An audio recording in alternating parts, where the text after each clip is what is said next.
नून वल्क़लमि वमा यस्तून। नाज़रीन अस्सलामु अलैकुम वरहमतुल्लाहि वबरकातुहू। सीधी बात की ताज़ा तरीन खबरों में आपका इस्तकबाल है। आइए सबसे पहले आज की सुर्खियों पर नजर करते हैं। कर्नाटक असेंबली इंतखाबात में कांग्रेस पार्टी को हासिल होंगे सबसे ज्यादा सीट, मगर हुकूमत बनाने के लिए होंगे नाकाफी। सुपर पावर कौन होगा? जमहूरियत को इस्लामी निजाम समझना और बताना गलत है, मौलाना सैयद अंदर शाह कासमी का बयान। वजीर आजम को नाशाइस्ता जबान इस्तेमाल करने के लिए मुतनब्बह करें, मनमोहन सिंह ने खत लिखकर सदर जमहूरिया से की शिकायत। एएमयू में जिन्नाह की तस्वीर तनाज़ा का हिंदू युवा वाहिनी का कनेक्शन और हिंदू जागरण मंच। जमीयत उलमा महाराष्ट्र की जानिब से औरंगाबाद के फसाद मुतासिरीन और जख्मियों के दरमियान रिलीफ तकसीम। सेमी वागमन ट्रेनिंग कैंप मामला, दहशतगर्दी के इल्जामात से 17 मुस्लिम नौजवान बाइज्जत बरी, जमीयत उलमा की बड़ी कामयाबी। मियाँ बीवी के सेल्फी के शौक ने शीरखार बच्ची की जान ले ली। 1.5 माह सलाखों से बाहर रहेंगे लालू प्रसाद यादव, क्या होगा खुफिया एजेंडा? मुतअद्दिद रियासतों में तबाही, 46 लोगों की मौत, 109 किलोमीटर फी घंटे की रफ्तार से चली आंधी, सड़कों पर पलट गई गाड़ियां। बहादुर खातून ने लुटेरे को मौत की नींद सुला दिया। पंचायत इंतखाबात, 8 अफराद हलाक, टीएमसी का इल्जाम बीजेपी की शह पर काम कर रही है बीएसएफ। दुबई में नव तामीर शुदा इकामती टावर में आग लग गई। 11 गाड़ियों को आग लगाने वाले शख्स ने मुजरिमाना कार्रवाई की वजह बता दी दुबई में। वादी नीलम में पुल टूटने से 40 से जायद सयाह दरिया में बह गए। इंडोनेशिया पुलिस थाने पर हमले में 7 अफराद हलाक। नाज़रीन अस्सलामु अलैकुम वरहमतुल्लाहि वबरकातुहू। सीधी बात की ताज़ा तरीन खबरों में आपका इस्तकबाल है। मैं अंसार अजीज नदवी आज की खबरों की तफसीलात लेकर आपकी खिदमत में हाजिर हूँ। आइए खबरों की तफसीलात पर नजर करते हैं। पहली खबर कर्नाटक असेंबली इंतखाबात के आने वाले नताइज के सिलसिले में खुसूसी तबसरा है। कर्नाटक असेंबली इंतखाबात के नताइज कल सुबह 6 बजे से मंजर आम पर आना शुरू हो जाएंगे और वोटों की गिनती शुरू होगी। इसी बीच गुज़िश्ता 3 दिनों से मुख्तलिफ किस्म के न्यूज़ एजेंसी और न्यूज़ चैनलों के एग्जिट पोल के जरिए इम्कानात जाहिर किए जा रहे हैं। आज शाम 6 बजे तक मुख्तलिफ चैनलों और न्यूज़ एजेंसी में पेश किए गए इम्कानी नताइज पर गौर करें तो जाहिर होता है कि बीजेपी को पहले नंबर पर रखा जा रहा है, मगर मरकजी और रियासती खुफिया एजेंसियों के इम्कानात के मुताबिक कांग्रेस पार्टी सबसे ज्यादा सीटें हासिल करके बड़ी पार्टी साबित होगी, मगर हुकूमत बनाने के लिए किसी तीसरी पार्टी का सहारा लेना पड़ेगा। वज़ीर आला सिद्धारामैया जिन हलकों में अपनी किस्मत आजमा रहे हैं, उन इलाकों के बारे में एजेंसियों का कहना है कि सिद्धारामैया बहुत कम वोटों की ज्यादती से जीत हासिल कर सकेंगे, जबकि कुमारस्वामी चन्नापटन में अपने मुखालिफ बीजेपी उम्मीदवार से शिकस्त खाने के इम्कानात एजेंसियों ने जाहिर किया है।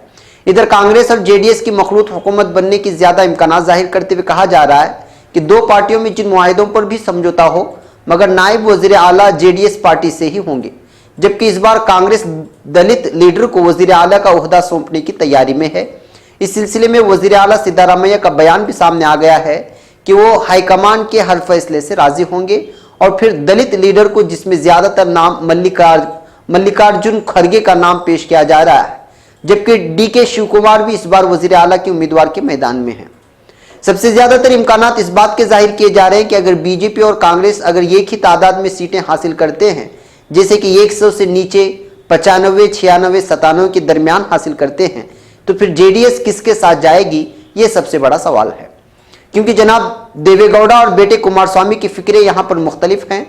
अगर कुमारस्वामी बीजेपी के साथ जाने के लिए तैयार हो जाए तो फिर उन पर वालिद देवेगौड़ा की बात ना मानने का धर्म संकट खाया जाएगा और साथ ही पार्टी की सेकुलरिज्म खतरे में पड़ जाएगी। जबकि इस बार जेडीएस में मिली तमाम तर झेली सेकुलर पार्टियों से देवेगौड़ा का मुआहिदा इस बात को लेकर हुआ है कि वो बीजेपी के साथ हाथ नहीं मिलाएंगे। बीजेपी की सियासी चाल को देखा जाए तो कांग्रेस मुक्त भारत के चलते और फिर मध्य प्रदेश और राजस्थान में होने वाले अगले असेंबली इंतखाबात में इसका असर पैदा करने के लिए किसी भी सूरत में वो जेडीएस को लेकर हुकूमत करने के लिए राजी हो जाएंगे। यहां तक कि जेडीएस को वजीर आला के ओहदे तक का ऑफर दिया जा सकता है, क्योंकि साल 2019 के पार्लिमानी इंतखाबात और फिर राजस्थान और मध्य प्रदेश में अगले असेंबली इंतखाबात के पेश नज़र बीजेपी यहाँ हर मुमकिन कोशिश करेगी कि वो हुकूमत बनाए और मुमकिन है कि यहाँ पर वही सियासत दोहराई जाए जो गोवा में दोहराई गई, जहां कांग्रेस ज्यादा सीटें हासिल करने के बावजूद हुकूमत नहीं कर पाई थी। चलिए देखते हैं कि कल क्या होता है। अब खबर बेंगलुरु से। हिंदुस्तान की जंग आजादी में मुसलमानों ने जो कुर्बानियां दी हैं शायद ही किसी और कौम ने दी हो, लेकिन आजादी के बाद अंग्रेजी जहनियत ने मुल्क का बंटवारा करा दिया। हिंदुस्तानी मुसलमानों को अकलियत के कहकर इतना डराया गया कि वो अपना वजूद ही भुला बैठा। आजादी के बाद से अब तक इस मुल्क में 48,000 फसादात हुए, किसी की भी जान, इज्जत और आबरू महफूज नहीं। क्या यही जमहूरियत है? इन ख्यालात का इजहार मस्जिद शबाबुल इस्लाम गुरुपनपाल्या बेंगलुरु में नमाज जुमा से कबल खिताब करते हुए हजरत मौलाना सैयद अंदर शाह कासमी ने किया है। शाह मिल्लत ने फरमाया कि जमहूरी निज़ाम इस्लाम और शरीयत का हिस्सा नहीं। उन्होंने बताया कि जमहूरी निज़ाम में हलाल और हराम का मुकाम नहीं होता, अदल इंसाफ को चंद रुपयों में खरीद लिया जाता है। उन्होंने कहा कि हिंदुस्तान पर मुसलमानों ने 850 साल तक ऐसी हुकूमत की कि किसी एक शख्स के साथ भी किसी तरह की कोई ज्यादती नहीं हुई, लेकिन आज़ादी के बाद से अब तक कितने लोगों को बिलावजह मारा गया, कितनों को बिलावजह जेल में बंद किया गया। ये जमहूरी निज़ाम है। मौलाना ने कहा कि हिंदुस्तान तो आज़ाद हुआ लेकिन हिंदुस्तानी आज़ाद नहीं हुए। मौलाना ने फरमाया कि आज़ादी के बाद मुसलमानों को जमहूरी निज़ाम को मानना मजबूरी थी।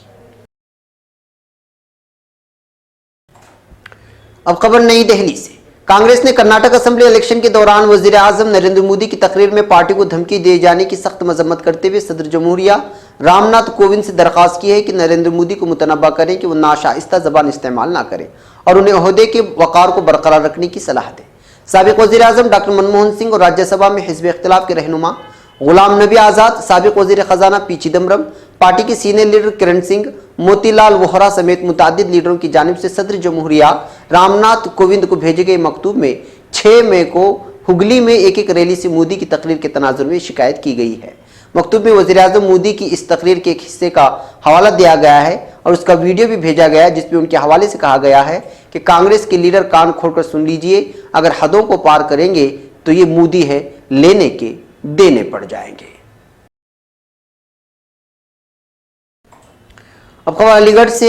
मोहम्मद अली जिन्ना की तस्वीर के मामले में अलीगढ़ मुस्लिम यूनिवर्सिटी यानी AMU में सिर्फ हिंदू मुस्लिम के माबैन झगड़ा नहीं हुआ था, इसके साथ साथ 2 हिंदू शिद्दत पसंद तंजीमों में भी रस्साकशी सामने आई है।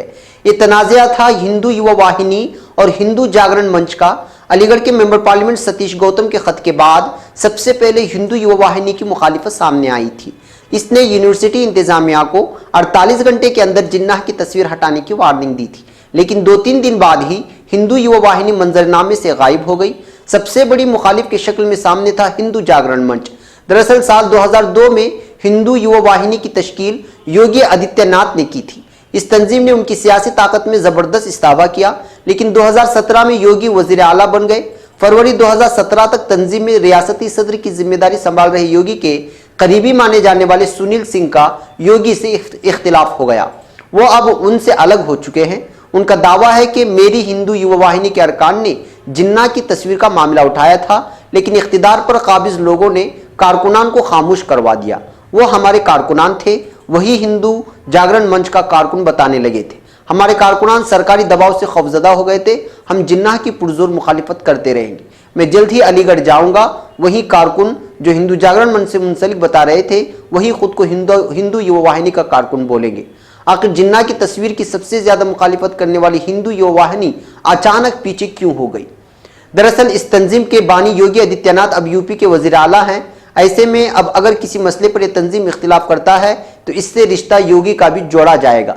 इससे हुकूमत की छवि खराब हो सकती है। भले ही मुखालिफत करने वाले लोग योगी आदित्यनाथ वाली हिंदू युवा वाहिनी के ना होकर सुनील सिंह की क़यादत वाली हिंदू युवा वाहिनी के रहे हों।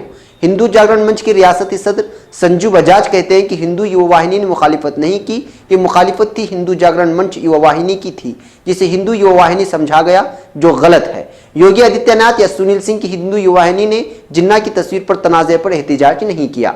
हालांकि यूपी बीजेपी के तर्जुमान शुलभ मणि त्रिपाठी ने सुनील सिंह के इस इल्जामात को बेबुनियाद बताया है, जिसमें उन्होंने इख्तिदार के दबाव की बात कही है। त्रिपाठी ने कहा कि अलीगढ़ मुस्लिम यूनिवर्सिटी में जिन्ना की तस्वीर के खिलाफ कई हिंदू तंजीमों ने मुखालिफत की थी, इसमें कोई एक तंजीम नहीं थी। योगी आदित्यनाथ के जरिए तश्कील की गई हिंदू युवा वाहिनी सकाफती तंजीम है। योगी के आशीर्वाद के बगैर किसी और तंजीम का कोई वजूद नहीं है। अब खबर औरंगाबाद से।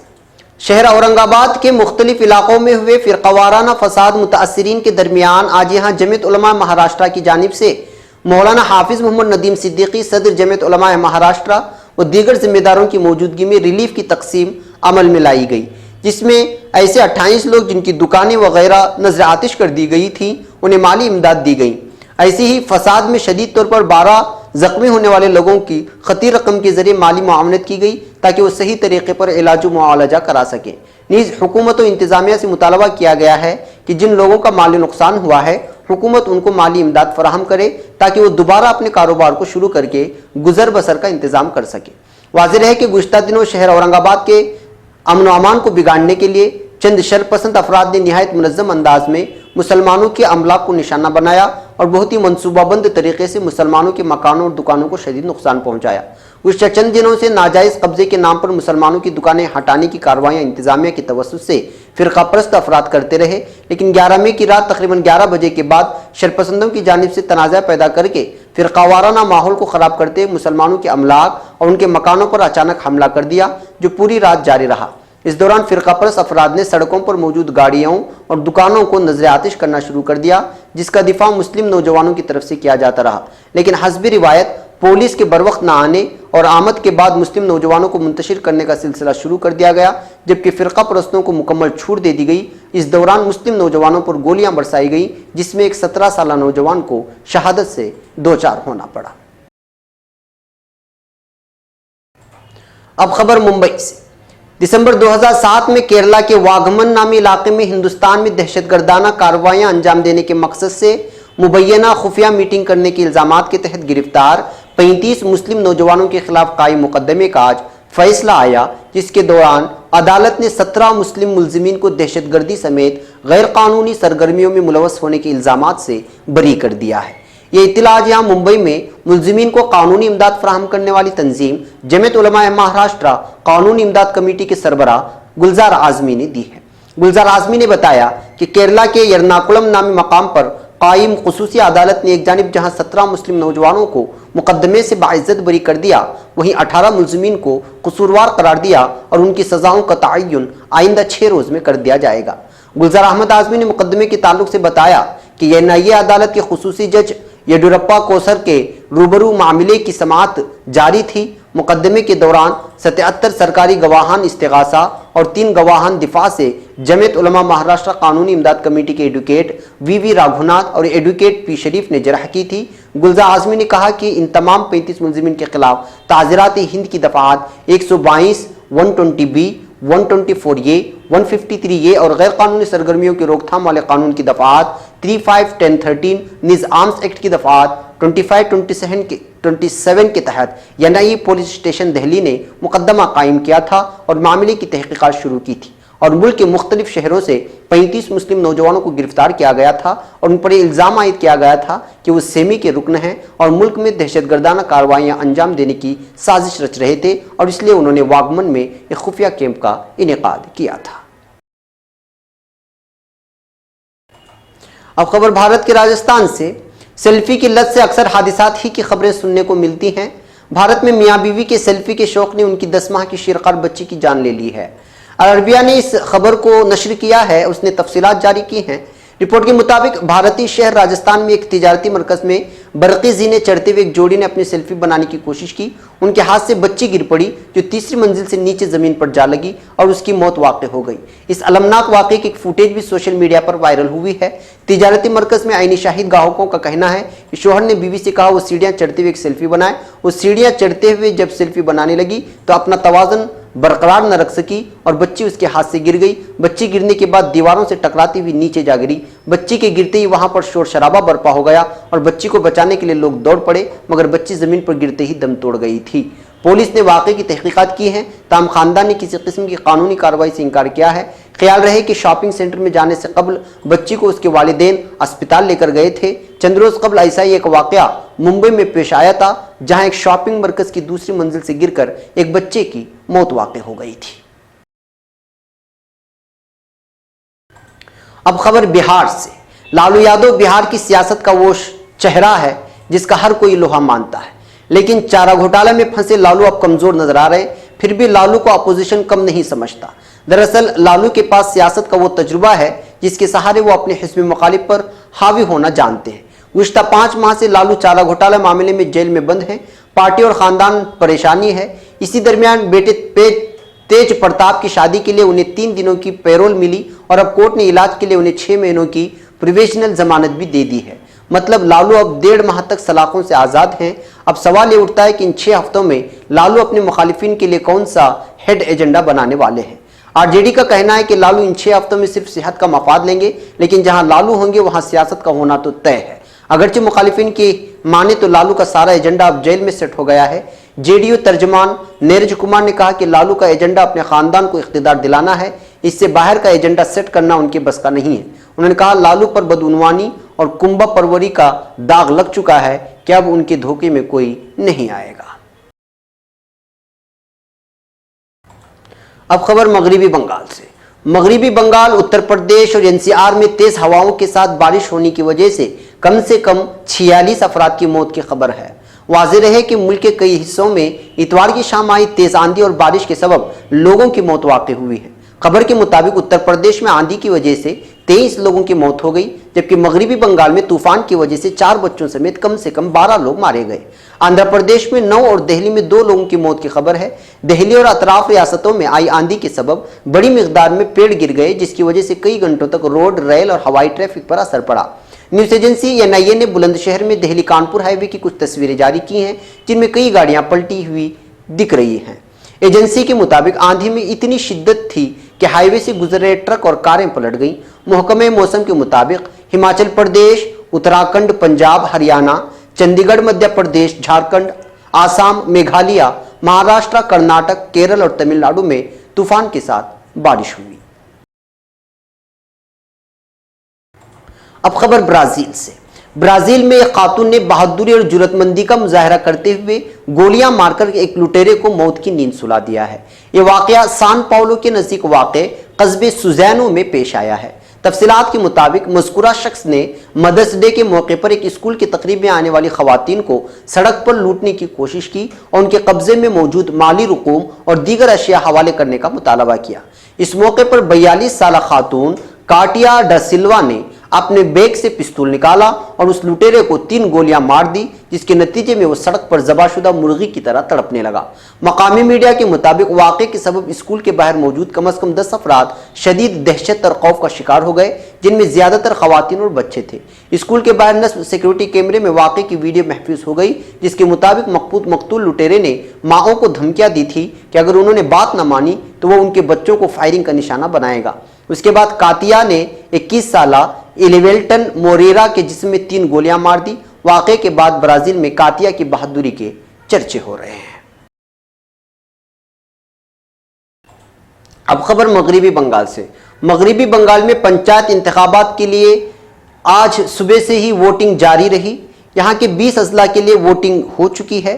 काबिल जिक्र है कि वोटिंग शाम 5 बजे तक जारी रही और 17 मई को इसके नताइज आने वाले हैं। इंतखाबात में सिक्योरिटी के मद्देनजर पड़ोसी रियासतों आसाम, ओडिशा, सिक्किम और आंध्र प्रदेश से तकरीबन 1,500 सिक्योरिटी एहलकार तैनात किए गए हैं। नंदीग्राम की संतीबाड़ी से खबर आ रही थी कि बीजेपी कारकुनान ने टीएमसी एहलकार की मुबैना तौर पर उंगली काट दी थी। दरियासना भगवा पार्टी के लीडरान के हमले में 14 टीएमसी कारकुनान भी जख्मी हुए हैं। काबिल जिक्र है कि मुर्शिदाबाद और टीएमसी और बीजेपी के कारकुनान के दरमियान हुए हाथापाई में बेल्ट पेपर तालाब में फेंक गए। इस वजह से वहां पर वोटिंग रोकनी पड़ी। गौरतलब है कि मगरिबी बंगाल के बेरपेडा में बूथ नंबर 14/79 का एक वीडियो सामने आया है। इस वीडियो में टीएमसी कारकुनान वोटर्स को बूथ पर जाने से रोकते नजर आ रहे हैं। अब खबर दुबई से। दुबई के इलाके मारीना में एक नौतामीर शुदा इकामती टावर को आग लग गई है। इस बुलंदोबाला टावर में आग लगने के बाद ट्विटर पर वीडियोस और तस्वीर पोस्ट की गई और उनमें टावर से आग के शोले और धुआं बुलंद होते हुए देखा जा सकता है। मकामी न्यूज साइट्स के मुताबिक मारीना मॉल के नज़दीक वाक़े जैन टावर में दुबई के मकामी वक्त के मुताबिक कोई 11 बजे आग लगी थी और फिर उसने जल्द ही जोर पकड़ लिया। इस वाक़े के बाद इलाके में इमरजेंसी सर्विसेज की गाड़ियों के सायरन बजने की आवाज़ें सुनी गई हैं। एक और खबर दुबई से। दुबई में हफ्ते के रोज एक शॉपिंग मॉल के बाहर 11 गाड़ियों को आग लगाने वाले शख्स ने पुलिस की हिरासत में आने के बाद अपनी जुर्म का एतराफ कर लिया है। दुबई पुलिस में फौजदारी तफ्तीश के शोबे के डायरेक्टर लेफ्टिनेंट कर्नल आदिल अल जोकर ने बताया है कि मुलजिम एक एशियाई मुल्क की शहरत रखता है और वो इमारत से फरार होने की कोशिश में था। मुलजिम ने दुबई आउटलेट मॉल की पार्किंग में मौजूद एक बस को नजर आतिश किया, जिसके बाद आग ने नजदीक खड़ी दीगर गाड़ियों को भी लपेट में ले लिया। मुलजिम ने मज़कूरा बस के ड्राइवर के साथ अपने एक साबिका जाती झगड़े के सबब इंतकामी तौर पर बस को आग लगाई थी। दुबई पुलिस रिकॉर्ड मुद्दत में जुर्म के मुर्तकिब शख्स को पकड़ लेने में कामयाब हो गई। अब खबर फैसलाबाद से। वादी नीलम में कुंडल शाही पुल टूटने से 40 से जायद सयाह दरियाई नीलम के नाला जागरा में जा गिरे, जिनमें से अब तक 5 अफराद की लाशें निकाली जा चुकी हैं, जबकि बाकी की तलाश जारी है। जराये के मुताबिक मुजफ्फराबाद में वादी नीलम में खस्ताहाल कुंडल शाही पुल टूट गया, जिसके बायस पुल पर खड़े सयाह नाला जागरा में गिर गए। डूबने वाले 5 अफराद फैसलाबाद के निजी कॉलेज के तालिब इल्म थे, जिनकी लाशें निकाली गई हैं। 6 अफराद को जिंदा बचा लिया गया है, जबकि बाकी लापता सयाहों की तलाश के लिए इमदादी इदारों की कार्रवाइयां जारी हैं। दरिया का बहाव इंतहाई तेज होने की वजह से हलाकतों में इजाफे का खदशा है।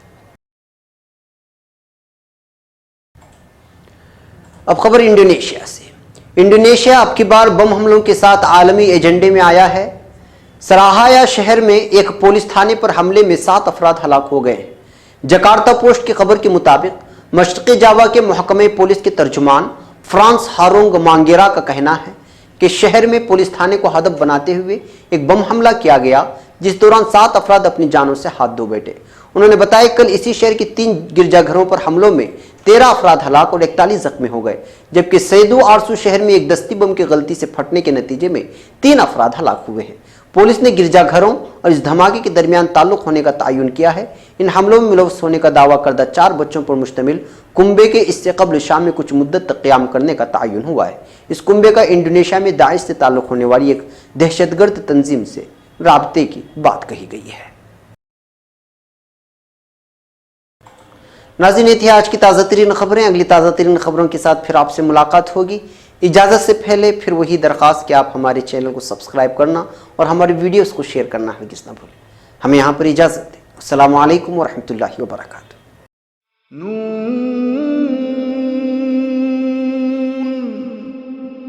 वल क़लमि वमा यस्तुरून।